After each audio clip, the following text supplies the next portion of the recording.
Our goals tell importance of the development of agriculture in Kazakhstan and what great impact it had on life at that time. How in the early 30s, in implementation of the USSR 5-year plan alone changed the situation in agriculture on a large scale.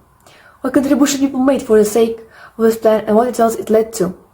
And how the pursuit of big numbers affected our history. Such a grandiose project as development of several million hectares of wild could not disappear without a trace in history. And our goal is to share it with you. In our work, we are going to consider the next aspects. Firstly, development of agriculture, background and post-war years. Second is virgin land development and first results. Then we will focus on the consequences of the development of virgin lands. After that, the situation in animal husbandry will be considered. And finally, development of agriculture in 1618th stagnation period. In the first post-war years, due to the severe drought in the European part of the USSR, the country's food supply was assigned to the eastern regions, including Kazakhstan. Crop culture in the republic was very low. The agriculture of Kazakhstan couldn't provide the country with the necessary amount of food and the industry with agricultural raw materials. There was a shortage of food, and in the 1946 and 1950s, on average, only 5 to 6 tons of grain per hectare was harvested.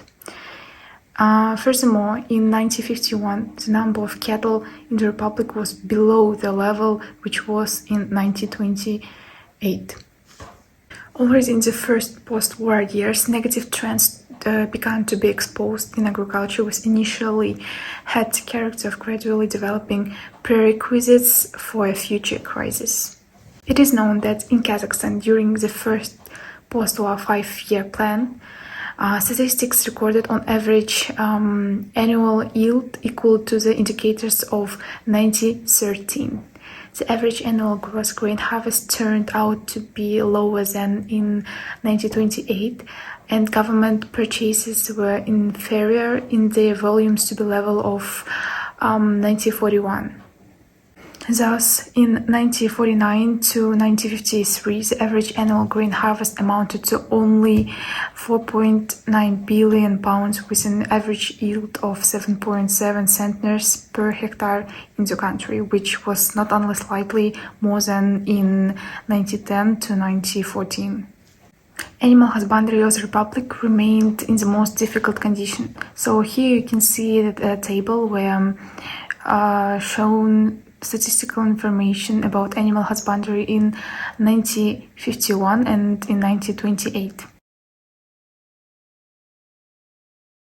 Development of virgin lands, making a decision. At the end of 1953, the issues of development of virgin lands were discussed. The regions were named: the Siberia, Urals, and Kazakhstan. On March 2nd, in 1954, the plenum of the Central Committee of the CPSU, a decision was made on further increasing grain production in the country and the development of virgin and fallow lands. Since 1954 began studying and selecting suitable lands, the negative consequences of plowing huge areas were not taken into account. Mass development of virgin lands. The workers of Kazakhstan have actively joined in the struggle for the development of virgin lands.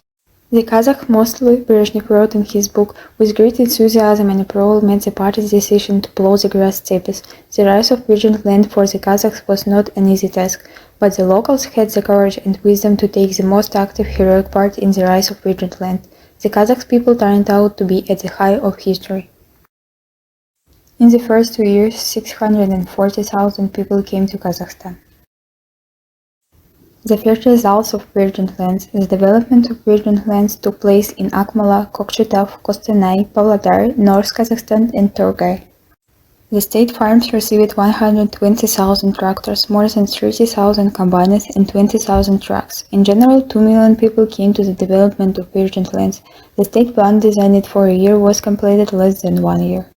By 1954, 6 million hectares of virgin lands were plowed in Kazakhstan. The harvest reached 7 million tons. In a year, acreage was more than double and reached 20 million hectares. The best results were achieved in 1956. The Republic collected 16 million tons of grain that year. In 1956-58, the acreage grew to 29 million hectares. As a mass and not very prepared event, the Tselina attracted not only specialists and general enthusiasts, but also random people who came for the long trouble. For example, from 650,000 people who came to northern Kazakhstan, in the first 2 years, according to researchers, only 130,000 people really needed the Tselina. There was a high turnover rate among the newcomers. In the conditions of extensive farming, the goals were narrowed down. They were not fulfilled due to the worn-out equipment and adjustments of indicators. In pursuit of indicators, large areas were plowed. Violation of the ecological balance had serious consequences. Soil erosion developed and fertile humus was weathered. In addition, the development of Tselina contributed to the influx of people from other republics, which led to a decrease in the role of national customs and traditions, to a sharp reduction in the number of schools at south in the Kazakh language, and the application of natural literature and periodicals decreased. Language and demographic problems have become more acute in the northern regions.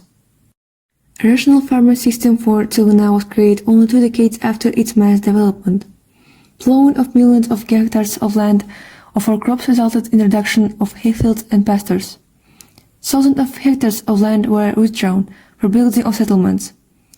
As a result, the traditional livestock breeding industry was irreparably damaged. This led to a shortage of meat and dairy products. Since ancient time, Kazakhstan has been a favorable region for the development of animal husbandry, but ill-conceived measures taken by the government in agriculture also had a negative impact on it. The difficulties of the war years, the reduction of pastures as a result of the development of virgin land hindered the development of animal husbandry. The material and technical support of animal husbandry remained very low. In 1951-1952, livestock were very large, and the increase in livestock was insignificant. Only in 1951, 33,000 heads of cattle, 3.2 million sheep and goats, 89,000 horses, 64,000 pigs died. By the beginning of 1954, the number of livestock had increased only slightly compared to previous years. You can see the main reasons for the lack of animal husbandry.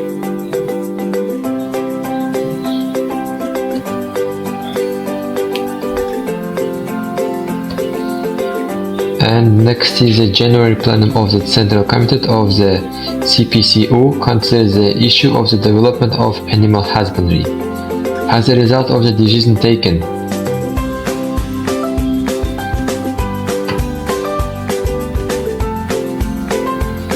as a result of such measures, the state of animal husbandry has improved in a number of farms.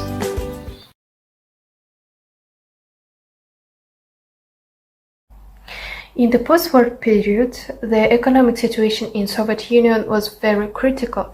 Therefore, government began to look for the ways how we can win this economic situation. And it was decided to rise up the agriculture sphere. At the beginning of the 15th, there are a lot of collective farms in Kazakhstan. For example, in 1961 till 65, there was a lot of lands that